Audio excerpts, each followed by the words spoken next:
வணக்கம். உங்கள் நெல்லை மாவட்டத்திலேருந்து வாசகாணி போட்டு விழிப்புணர்வு செய்திகளுக்காக. ஒருவர் இறந்த பிறகும் அவரை பற்றி குறை சொல்வது முற்றிலும் தவறு.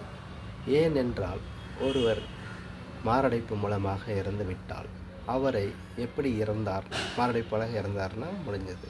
ஆனால் அதற்கு பதிலாக அவர் என்ன சாப்பிட்டார், குடித்தாரா குடிக்கலையா, சில பேர் கிணல் அடிச்சுக்கிட்டு அவர் நிறைய குடிப்பான் அதனால் இறந்துட்டாங்க அப்படின்னு சொல்லுவதும், சில பேர் அவன் சிக்கன் நிறைய சாப்பிடுவான் அதனால் இறந்துட்டான்னு சொல்லுவாங்க. சில பேர் புரோட்டாவை நிறைய சாப்பிடுவான், டெய்லி புரோட்டா இல்லாமல் இருக்க மாட்டான், சிக்கன் இல்லாமல் இருக்க மாட்டான். இப்படி பல்வேறு கருத்துக்களை முன்வைக்கிறார்கள். அப்போது அவன் புரோட்டா சாப்பிடுவாங்கிறது தெரியும், தண்ணி அடிப்பாங்கிறது தெரியும், எல்லாமே தெரியும் உங்களுக்கு இல்லையா? அப்போது அவன் உயிரோடு இருக்கும்போது ஏன் நீங்கள் போய் இது தண்ணி அடித்தா நீ இறந்து போயிடுவப்பா, புரோட்டா சாப்பிட்டா இறந்து போயிடுவேன் அப்படின்னு ஏன் நீங்கள் முன் உதாரணமாக கூறவில்லை? ஒருவன் இறந்ததுக்கு பிறகு இத்தனை கருத்துகள் தேவையா?